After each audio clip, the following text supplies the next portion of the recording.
Esta conferencia está desarrollada en el marco del proyecto Gestión Sostenible de Servicios Ecosistémicos, el cual está implementado de forma conjunta entre el FUNBank y el SINAC, gracias al apoyo financiero del GEF-BID. Mi nombre es Stanley Arguedas, soy consultor del proyecto antes mencionado y en esta ocasión vamos a hablar sobre lo que plantea en el ámbito de lo social el enfoque por ecosistemas. En el ámbito de lo social, el enfoque ecosistémico plantea 4 principios. El principio 1 dice que la elección de los objetivos de la gestión de los recursos terrestres, hídricos y vivos debe quedar en manos de la sociedad. El principio 2 dice que la gestión debe centralizarse al nivel más bajo apropiado. El principio 11 dice que en el enfoque ecosistémico deberían tenerse en cuenta todas las formas de información pertinentes, incluidos los conocimientos, las innovaciones y las prácticas de las comunidades indígenas, científicas y locales. Y el principio 12 dice, en el enfoque ecosistémico deben intervenir todos los sectores de la sociedad y las disciplinas pertinentes. El enfoque ecosistémico aborda el tema social en los principios 1, 2, 11 y 12. Plantea una fuerte posición hacia la gobernanza democrática de los recursos naturales, así como llevar la gestión del territorio a un nivel cada vez más local, de acuerdo con la escala, y en los temas que sean adecuados de centralizar para la escala de trabajo. Además, busca equilibrar la influencia de todas las fuentes de conocimiento en la toma de decisiones, así como la participación activa de los diferentes sectores y disciplinas involucradas. El enfoque ecosistémico se basa, en primera instancia, en principios de la buena gobernanza ambiental que han sido definidos en espacios y organismos internacionales como la UICN, y en segundo lugar, con los derechos de grupos sociales vulnerables que han sido ratificados en diversas convenciones y declaraciones internacionales de las Naciones Unidas. Para comprender mejor qué es lo que plantean estos principios y cómo aplicarlos, vamos a ver dos conceptos. El primero es el de buena gobernanza, muy relacionado con los 4 principios del enfoque ecosistémico. Y el segundo es la planificación territorial bajo los principios de la buena gobernanza como uno de los mecanismos más importantes para la aplicación de estos principios. Vamos ahora entonces con la buena gobernanza. ¿Qué entendemos por buena gobernanza? Este esquema refleja un poco la manera en que veíamos antes las estructuras sociales, en donde estaban claramente definidos niveles de poder en nuestra sociedad. Hoy en día, esta estructura verticalista ya no está tan clara. No es que no existan esos niveles de poder, pero ya no está tan claro. Hoy en día las sociedades quieren participar y lo hacen nivelando los poderes a través de diferentes tipos de manifestaciones, a través de las protestas, a través de los bloqueos y de otros mecanismos que tiene la sociedad para ser escuchada cuando esos niveles de poder no los atienden adecuadamente. En ese sentido, había una evolución en el tema de lo social en materia de conservación. Inicialmente nosotros hablábamos de conservar los recursos naturales de la gente, o sea, la gente era la amenaza del recurso.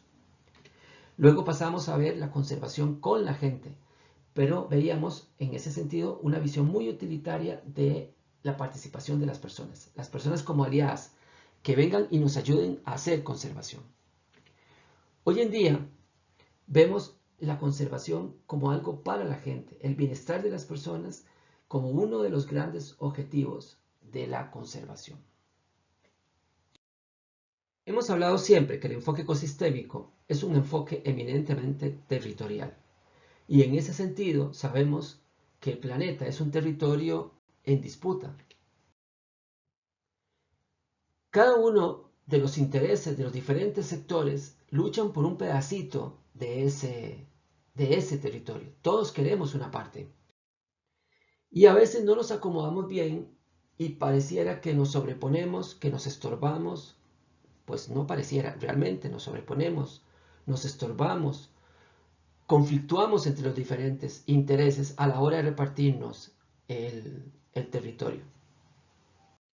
Eso se ve claramente en este mapa, en donde se han valga la redundancia, mapeado los diferentes intereses de la región amazónica, de lo que se llama la Amazonía legal en Brasil. Y ahí se ve una sobreposición de una gran cantidad de intereses. Lo que plantea el enfoque ecosistémico, sobre todo en el componente social, es que debemos buscar una visión común y acomodarnos de manera que todos tengamos nuestro pedacito en el territorio, nuestra manera de satisfacer nuestros intereses, nuestras aspiraciones, que nos podamos organizar para que podamos distribuir los beneficios de la gestión de ese territorio entre todos los interesados. Para eso se requiere trabajar un concepto que es muy importante hoy en día y sobre el cual hemos puesto un especial énfasis en los últimos 10, 15 años, que es el concepto de gobernanza. Gobernanza en las áreas protegidas e inclusive gobernanza ambiental en el territorio. En ese sentido, hay acá dos definiciones. Esta primera que habla de que la gobernanza son las interacciones entre estructuras, procesos y tradiciones que determinan cómo son ejercidos el poder y las responsabilidades, cómo se toman las decisiones y cómo tienen voz los ciudadanos y otros interesados. Esta es la definición que se utiliza en el marco de la OICN para hablar de gobernanza en áreas protegidas.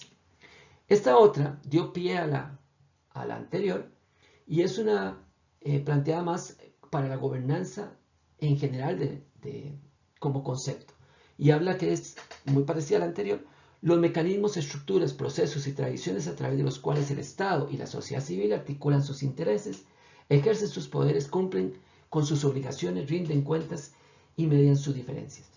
La gobernanza, en términos sencillos y haciendo una síntesis muy burda de lo que es, la gobernanza es la administración del poder. Es el ejercicio de administrar adecuadamente el poder. Resalto aquí que hablamos de mecanismos, estructuras, procesos y tradiciones. Esos componentes son elementos importantes y hay que preguntarse en las áreas de conservación cómo serán esos mecanismos de toma de decisiones. Articulan sus intereses, ejercen sus poderes, cumplen sus obligaciones. Tenemos que ver con transparencia en ese sentido. Rinden cuentas y median sus diferencias, conflictos. Son aspectos muy relevantes de estas definiciones de gobernanza. En la OICN se hace una diferencia muy interesante entre lo que es gobernanza y gestión. La gestión se dice que es todo lo que se hace, la parte de acción, y la gobernanza es la parte de decisión. Gobernanza tiene que ver con lo que se decide y cómo se decide. La gestión tiene que ver con lo que se hace para lograr que las áreas silvestres protegidas logren los objetivos para los que fueron creadas. Y en general, las áreas de conservación en Costa Rica como territorios de gestión. La gobernabilidad es otro concepto importante junto con gobernanza y gestión. Y en general decimos que la gobernabilidad es la capacidad de hacer gobierno, es una capacidad para poder gobernar, para poder implementar a través de la gestión las cosas que se han decidido a través de la gobernanza.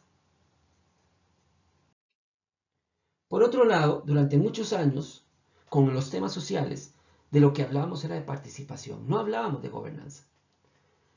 La participación realmente se refiere a las partes que están involucradas y la calidad de ese involucramiento en los procesos tanto de gestión como en los procesos de gobernanza. Es así que podemos tener gobernanza participativa y podemos tener gestión participativa. En el caso de una cabalgata, para comprender estos conceptos que vimos anteriormente, en un ejemplo, podemos decir que la gobernanza la hace el jinete. La hace el jinete porque es quien toma las principales decisiones, por ejemplo, a dónde se va a ir, qué día se va a salir. Son las decisiones más estratégicas de la cabalgata. Es cierto que el caballo toma algunas decisiones, como por ejemplo en qué momento se va a detener a darle un mordisco a alguna planta que le interese. Pero realmente las decisiones estratégicas las toma el jinete. Ese es el que ejerce la gobernanza. Ahora, ¿quién hace la gestión? Pues la gestión la hace mayormente el caballo, que es el que le toca el mayor esfuerzo en la cabalgata. Claro que igualmente el jinete pues hace algunos esfuerzos también, pero el mayor esfuerzo de la cabalgata lo realiza el caballo. Es el que hace mayormente la cabalgata. Ahora, ¿cómo el jinete implementa las decisiones? ¿Cómo mantiene la gobernabilidad del proceso? A través de las riendas. Las riendas es lo que le permite al jinete determinarle al caballo hacia dónde ir, cuándo parar, cuándo avanzar. Entonces el jinete ejecuta sus decisiones, o sea, su poder de gobernabilidad, su capacidad de gobernabilidad, la ejecuta a través de las riendas. Y en general, ¿quién participa en la cabalgata? Pues participan los dos. Participa tanto el jinete como el caballo. Los dos participan de la cabalgata. Pero uno participa en la gestión y otro participa en la gobernanza. Una vez aclarado estos conceptos alrededor de la gobernanza, viene una pregunta muy importante. ¿Y qué entendemos ahora por una buena gobernanza? ¿Cómo sabemos que estamos implementando una buena gobernanza? La UICN propone en ese sentido 5 principios que voy a mencionar muy rápidamente. Un primer principio es el principio de legitimidad, en donde en la gestión de los recursos naturales las personas deben tener la posibilidad de ser escuchadas y deben tener una representación legítima en esos procesos. Y ahí son muy importantes los mecanismos que se tienen alrededor, particularmente de las áreas protegidas, para que la gente pueda ser escuchada, sus intereses puedan ser escuchados. La dirección es otro principio y tiene que ver con el hecho de que haya claridad respecto hacia dónde se va, cuál es el norte que se lleva en el proceso. Como decimos popularmente, nadie se sube a un barco si no sabe para dónde va. Entonces, esto tiene que estar concertado, consensuado, discutido con los actores que están vinculados con ese recurso natural que se está planificando para el futuro. También otro principio es que tienen que haber las capacidades para un buen desempeño tanto de la gobernanza como de la gestión. Si no tenemos esas capacidades, es muy difícil llevar adelante una buena gobernanza. El cuarto principio habla de transparencia y rendición de cuentas. Eso tiene que ver con cualquier proceso de buen gobierno, de implementar un buen gobierno, donde seamos capaces de hacer una gestión que sea transparente, donde la gente pueda tener acceso a la información y tengamos mecanismos para contarle a las personas qué se ha hecho, qué no se ha hecho, para dónde se quiere ir, en qué dirección, y todo lo que conlleva de los logros de la gestión. Y por último, el principio de justicia y derechos, que es uno de los principios también muy importantes, que tiene que ver con el respeto a los derechos de las personas, con impartir la justicia de manera justa, igual para todos, y que los beneficios que se generan a partir del acceso a los recursos naturales lleguen a las personas de una manera equitativa, o sea que los que más lo necesitan tengan mayor posibilidad de acceso. Estos son los 5 principios que plantea la UICN alrededor del tema de la buena gobernanza ambiental en general, pero particularmente para el caso de las áreas protegidas. ¿Qué pasa cuando tenemos una mala gobernanza en un territorio? Vamos a ver un ejemplo. Aquí en Bolivia, en nuestra región ya conocida, la Chiquitanía, en donde vamos a conocer qué pasa cuando no se acata este componente de la descentralización. La Reserva Municipal del Valle de Tucabaca está en el departamento de Santa Cruz, en Bolivia. Es uno de los espectáculos paisajísticos más impresionantes que hay en el centro de Sudamérica. Y es una reserva municipal que tiene 250.000 hectáreas aproximadamente. Este es el mapa de la reserva de Tucabaca. Y los colores representan la zonificación. El verde oscuro es la zona núcleo, es la zona intangible. El verde claro es una zona más o menos, digamos, de amortiguamiento, aunque sigue siendo parte de la reserva. Y la zona celeste es una zona de uso para ciertas actividades permitidas en la reserva. Recordemos que es una reserva municipal. Bueno, en ese mirador que está ahí, se puede ver ese espectáculo. Es todo el valle de Tucabaca, que es toda esa zona núcleo que está al frente.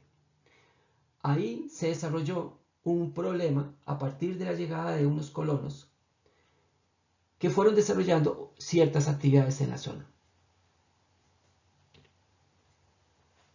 A partir de esos problemas, la gente de la comunidad generó unos bloqueos para impedir que pudieran seguir llegando a través del único camino de acceso al valle, pudieran seguir entrando las personas que venían enviados por el gobierno central.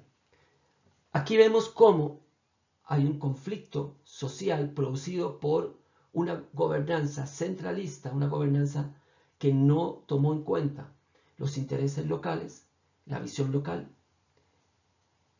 y que generó un conflicto social entre personas del mismo país. Esto son consecuencias de los problemas de gobernanza. La presencia de esos colonos en esa zona se debe a unas políticas de gobierno central en la que están haciendo una repartición de tierras a diferentes personas. Lo que pasa es que esta repartición de tierras no considera los intereses de las diferentes partes de Bolivia. Simplemente son asignadas las tierras y la gente va a ocuparlas. Entonces la organización del territorio debe partir de una política pública nacional. Eso está bien, porque las políticas públicas nacionales deben darse a esa escala, pero bajo una visión concertada con sus ocupantes locales.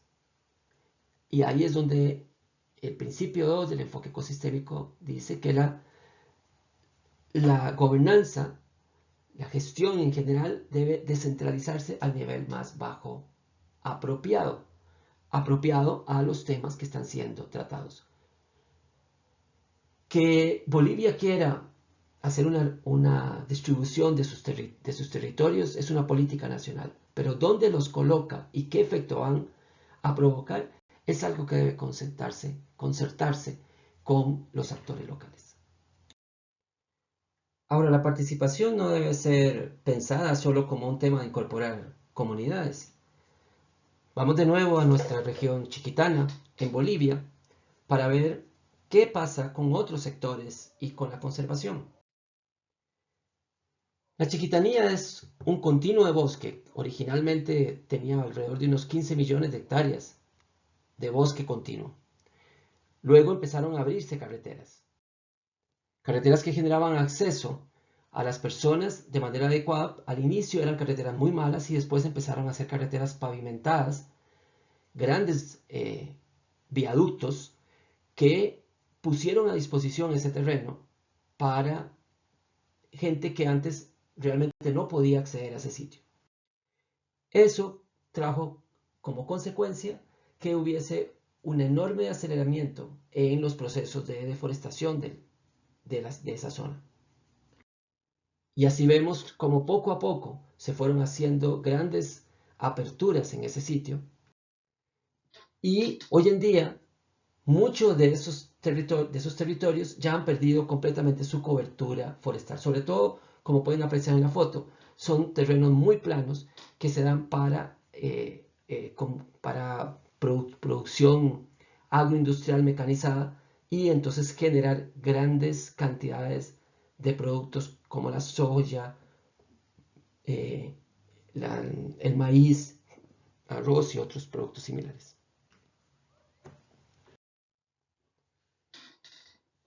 Los proyectos nacionales para el desarrollo de infraestructura vial son fuerzas muy poderosas que modelan el territorio.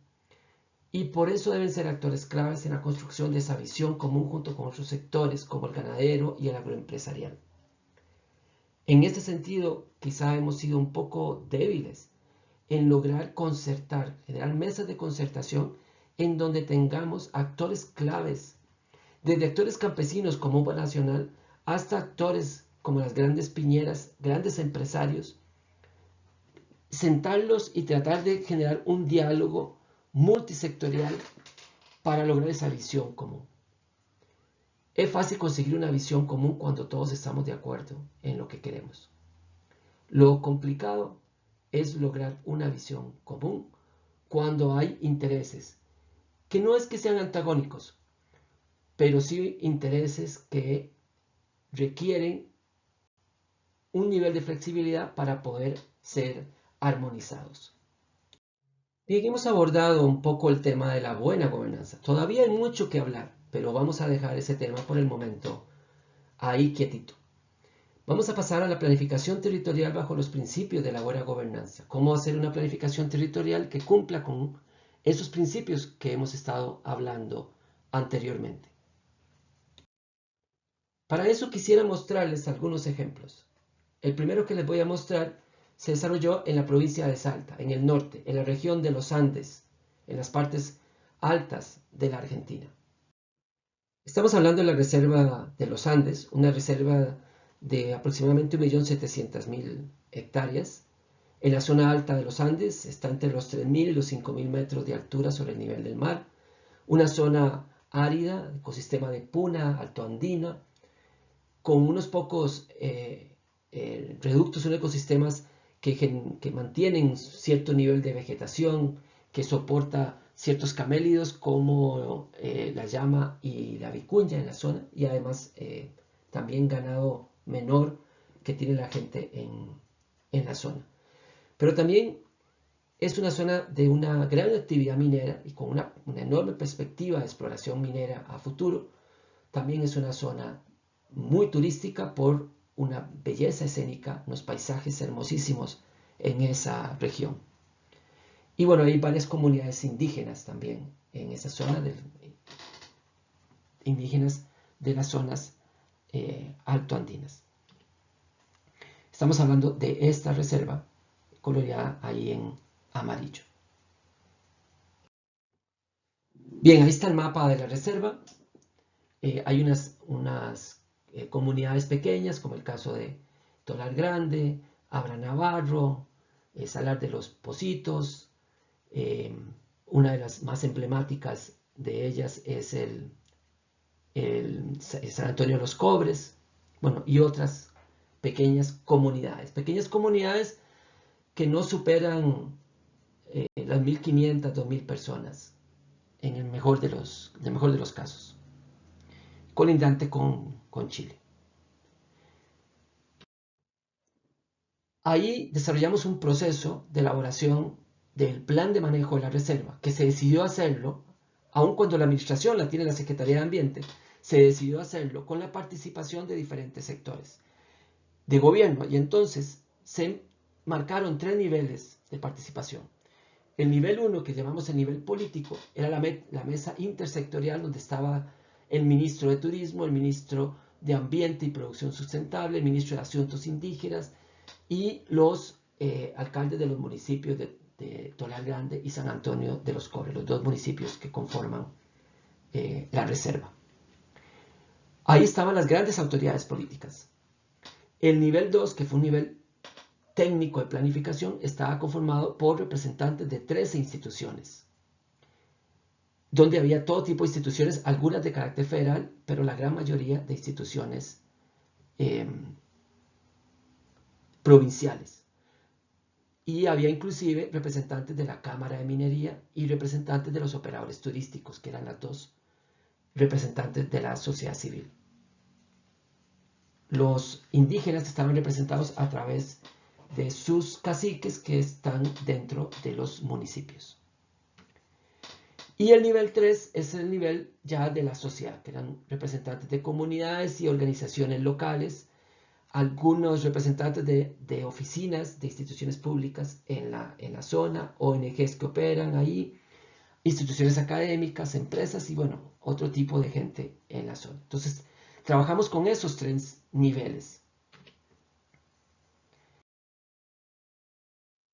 Lo interesante fue que en este proceso fueron convocados y fueron participando instituciones de todo tipo.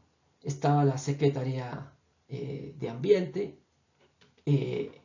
estaba la Secretaría de Energía, estaba la Secretaría de Minería, las secretarías en nuestro caso serían entendidos como ministerios. Secretaría de Recursos Hídricos, estaba la Secretaría de Turismo, estaba gente del un programa cultural, porque es una zona, digamos, con un gran valor cultural que se llama el Capañán. Estaban los municipios de los dos lugares, el de Tolar Grande y el de San Antonio de los Cobres. Estaban unas instituciones que velan por intereses indígenas y otros que velan por intereses de la agricultura familiar. Estaba una institución que es como como el representante del Ministerio de Agricultura, algo así. Y el Ministerio de Asuntos Indígenas, o sea, había instituciones y ministerios, la Cámara de Minería, que representa los intereses de estas empresas mineras, y los operadores turísticos. Todo este grupo participó en el proceso de elaboración del plan de manejo de una reserva provincial. Entonces vean, llamo la atención de ese enfoque interinstitucional en el proceso de planificación, no a nivel de técnicos invitados a talleres, sino a nivel de autoridades políticas para tomar decisiones y definir las políticas en esa región. Esta es una reunión con los ministros de esos diferentes instituciones que estaba mencionando ahí, en donde se fueron estableciendo ciertos marcos de políticas para la implementación de este proceso, de este plan en la región. Esta otra fotografía son talleres hechos con los técnicos, que era ya el nivel 2. La anterior era el nivel 1. Este es el nivel 2, que ya eran con los técnicos, que era donde planificábamos la parte más técnica. En las reuniones del nivel 1 se tomaban decisiones de carácter mucho más político.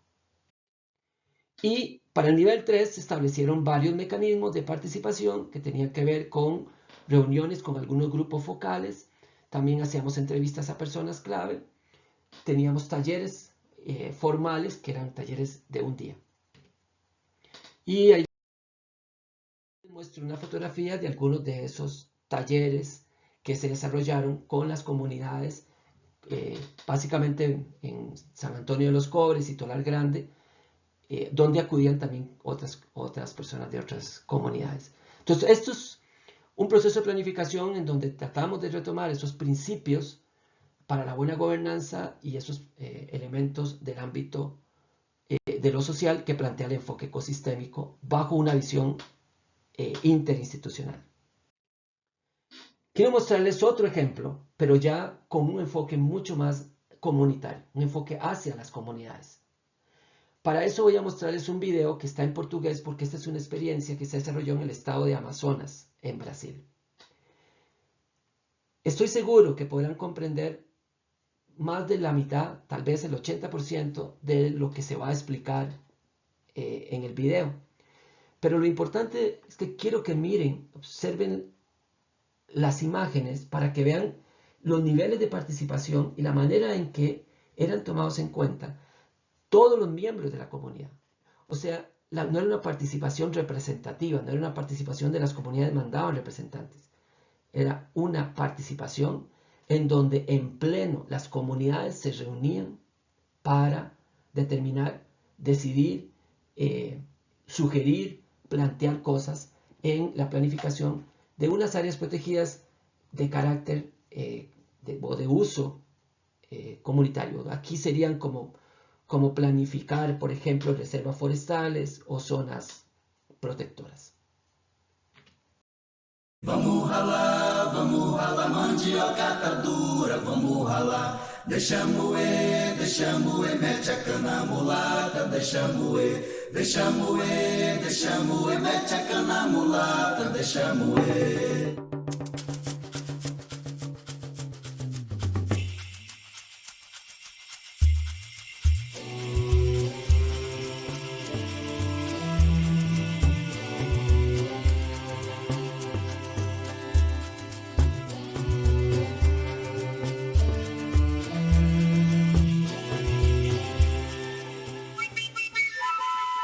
Planos de manejo ou planos de gestão são documentos orientadores de processos de gestão de uma unidade de conservação.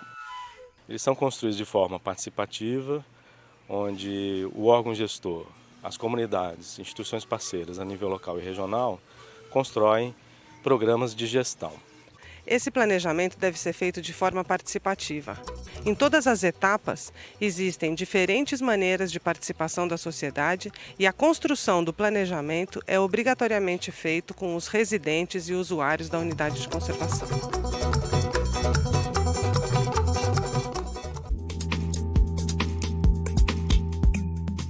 Durante as oficinas a gente realiza o mapeamento participativo de uso dos recursos naturais. E depois o conjunto dessas informações é que vão embasar esse perfil atual das comunidades dentro de uma unidade de conservação.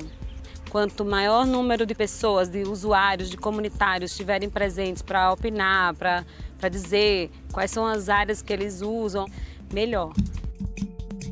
Oficinas participativas para plano de gestão. O que quer dizer isso? São instrumentos que a gente usa para direcionar o trabalho do zoneamento da unidade.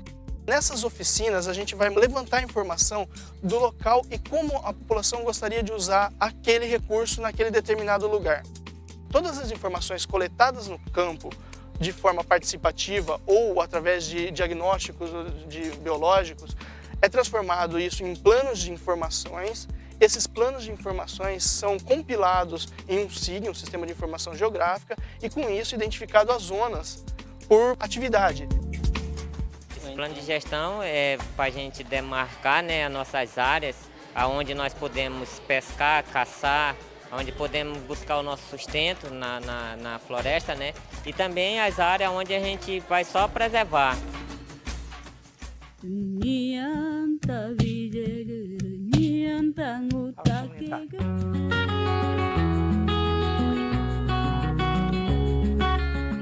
Mais do que ninguém, a comunidade para ter a palavra final no seu plano de gestão, porque ela, na verdade, quem vai colocar aquilo em prática, junto com o órgão gestor.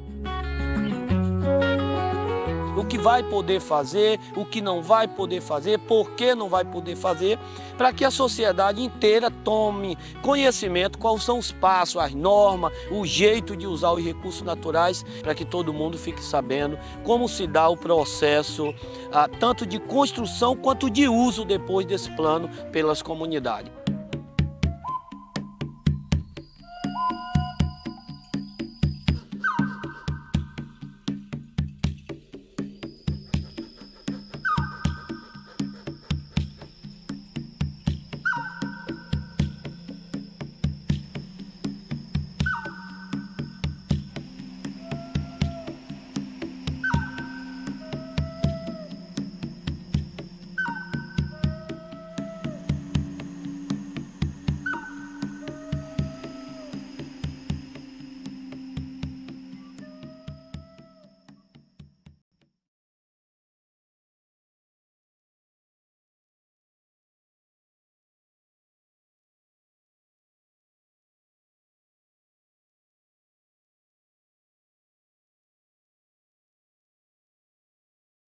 Estos dos casos que vimos anteriormente, tanto el de Salta como el del estado de Amazonas, muestran procesos muy participativos con enfoques muy diferentes. Uno es un proceso de integración de las diferentes visiones interinstitucionales también con participación comunitaria, y el otro es un proceso de construcción colectivo a partir de una base comunitaria muy fuerte de comunidades que viven precisamente dentro de esas áreas, sin las cuales pues el desarrollo de esos programas de manejo no sería factible.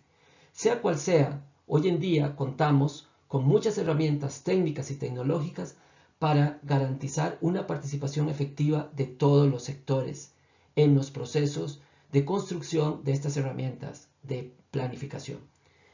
Y ahí, en estos procesos, es donde podemos hablar de gestión descentralizada, podemos hablar de darle la oportunidad de tomar las decisiones de hacia dónde va las áreas protegidas, hacia dónde va la gestión del territorio, a las comunidades, como dice el principio 1, y también a validar el conocimiento local junto al conocimiento científico, como veíamos en el video de la Amazonía, como también incluir diferentes sectores de la sociedad, como veíamos en el caso de Salta.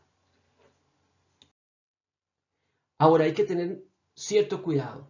Si tuvimos un gráfico y representamos simbólicamente el crecimiento de la participación en términos de cuánta gente participa y con qué intensidad, veremos que vamos a tener una curva descendente en términos de la eficiencia en la toma de decisiones. Mientras más gente intervenga en la toma de decisiones, va a ser más difícil lograr tomarlas. Entonces debemos buscar un punto de equilibrio y tratar de mantenernos en ese punto a lo largo del tiempo, en ese punto de equilibrio. Si logramos hacer eso, va a ocurrir algo muy interesante, y es que va a mejorar muchísimo la gobernabilidad de esos territorios. O sea, la capacidad para implementar lo que se ha decidido va a ser mucho más fácil cuando logramos tener estos esquemas de participación. Volviendo entonces a los principios del ámbito de lo social del enfoque ecosistémico, podemos entender ahora mucho mejor a qué se refiere con que la elección de los objetivos debe estar en manos de la sociedad. Debemos tener procesos para que la gente pueda decir qué es lo que busca con la conservación de los recursos. Buscar también una gestión mucho más descentralizada para que sea mucho más sensible a los problemas y a las situaciones locales. También abrir el juego para que participe a nivel del conocimiento, como aporte el conocimiento, no solamente la ciencia, sino otros sistemas de saberes, como los sistemas indígenas o los sistemas campesinos, que también son sistemas de saberes válidos. Y también debemos pensar en que deben intervenir todos los sectores de la sociedad y las disciplinas pertinentes que nos ayuden a lograr una gestión efectiva de ese territorio. Esto es lo que plantea el enfoque ecosistémico en el ámbito de lo social. Muchas gracias.